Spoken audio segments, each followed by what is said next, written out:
What's going on, guys? My name is Joe. You can find me everywhere online as Tattoo Theist. Today, we're going to be talking about should Christians stay unmarried? And the reason for this is there are three questions that I'm getting asked a lot recently. And it's, should Christians stay unmarried? If I get divorced, can I remarry?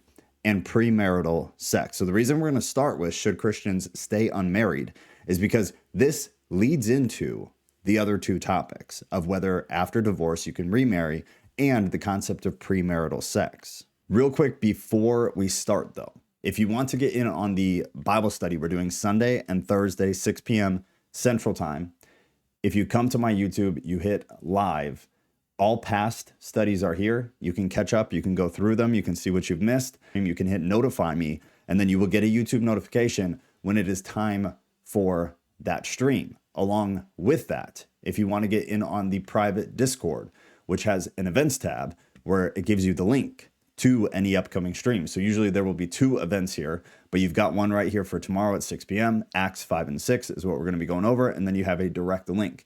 This is also where everybody who's really in the Bible study meets and discusses all sorts of stuff. So we have topics of the Old Testament. We have topics of the New Testament. We have off topic, theology, culture and news, prayer requests, because we do prayer during the Bible study. So if you want to get on that, let me know. Send me a DM somewhere on social media and I will be sure to get you in. Another thing real quick, I have the Patreon going again. If you're interested in supporting what we're doing, then you can jump on there and do that. It's not going to be something I push heavily though, just if you're interested. So let's jump right into what we're talking about of whether Christians should stay unmarried. So we're going to be focusing on the New Testament. However, we are going to refer to the Old Testament simply for cultural and historical context. What we need to understand is that the general view of marriage from Jewish culture to Greco-Roman culture is vastly different. So that shift from Old Testament perspective to New Testament perspective is really important when discussing something like marriage. Now, the reality is that in the New Testament, the concept of marriage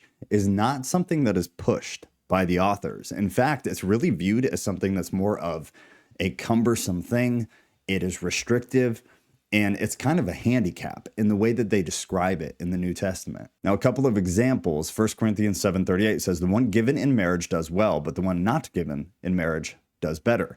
Then you've got Matthew 19:10. It is better not to marry. Then, honestly, some will point out this next verse, but we need to add some clarification to it because if you point out just this section of the verse that I see a lot, it's dishonest. So here's what it is. It's Luke 14:26.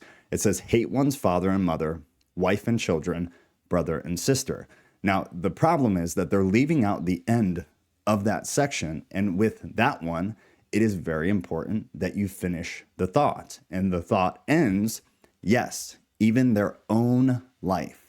Such a person cannot be my disciple. So this verse without that ending is dishonest because Christ goes on to clarify that, yes, all of those people, but also one's self. And this is obviously meant to be a powerful thought for devotion towards Christ, in that nothing, not even those who you are most intimate with, should get in the way or come before your responsibility to following Jesus. Abstinence was seen as an outward expression of the inward freedom from the corruptible flesh. Some will try to claim that Paul, in some of his epistles, was pushing Christians to only get married in the event that they were having a hard time with self-control, meaning that they were having either thoughts, desires, or participating in actions of sexual immorality. And in those events and in those events only, some people will say, that only then are you to get married. Now, let's look at one of those that people like to throw out.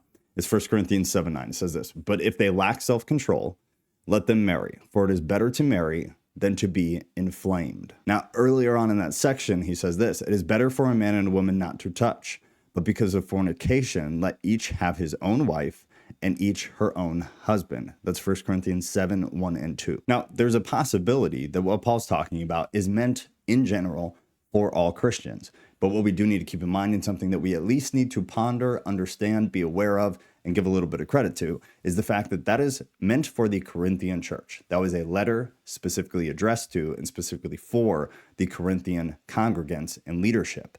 So what was happening in Corinth? Corinth was a extremely broken society congregation. And what was their biggest problem? What was their biggest downfall? And what was Paul's biggest issue with them?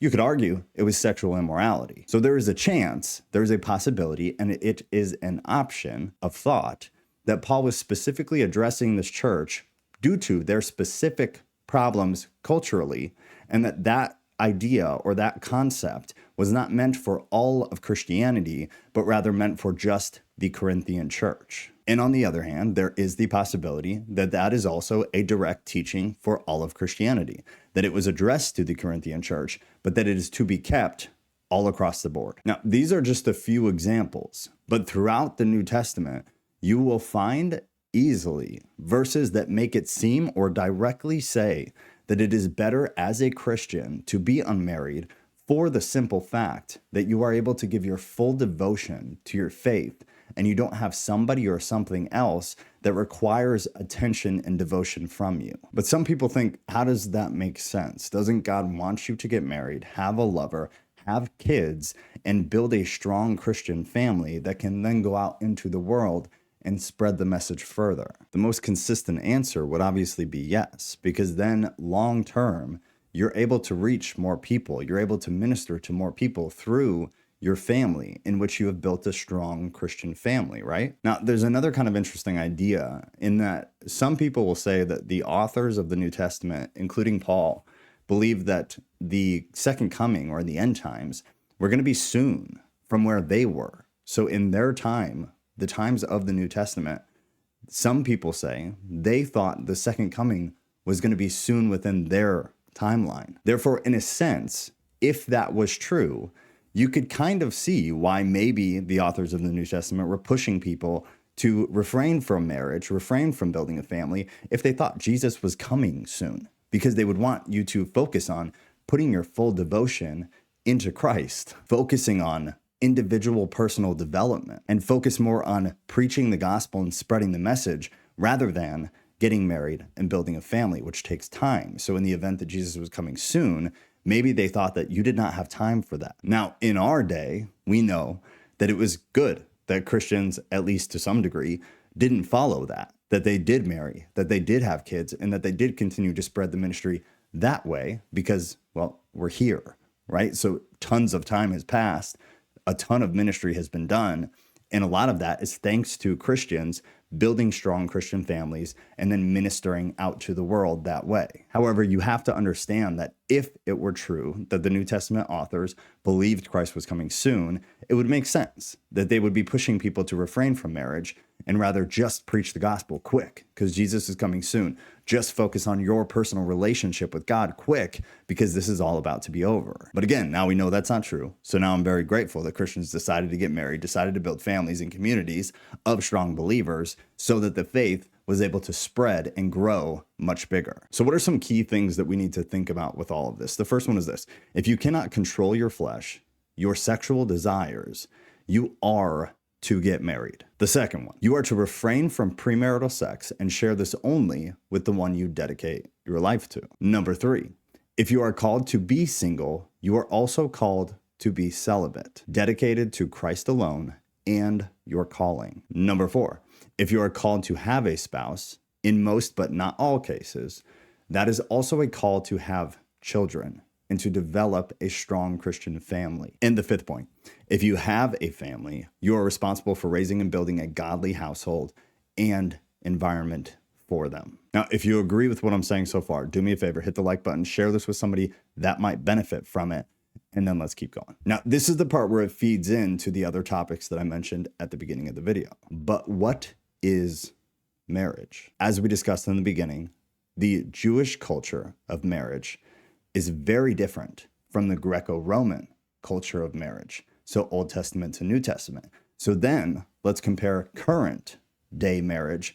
Let's call it United States marriage compared to Jewish culture marriage. Very different. Compared to New Testament or Greco-Roman culture marriage. Very different. Is marriage a legal agreement or a legal document that we sign and file with our local government? Is marriage an agreement between two human beings before and including God? And does legal marriage, governmental marriage, really count for anything now in a culture of legal no-fault divorce? And should you stay together in the case of an irreconcilable difference just for the benefit of the child? And finally, does local legal marriage, is that a requirement for two individuals to be married as Christians? Now, depending on how you choose to answer those questions, it somewhat or a lot changes the context of the conversation when we go to discuss, after divorce, can you remarry, and the concept or idea of premarital sex. So let me know what you guys think of all this, and anything that I find vital or important or interesting, I'll include when I go to do the premarital sex video and the after divorce, can I remarry video. This whole topic of current cultural marriage, again, in the United States, just for an easy example, when we compare it to historical biblical marriage, and then trying to understand what that means in the current culture, what that means when Christians go to get married, and what that looks like. Does it require the legal aspect? Does it not?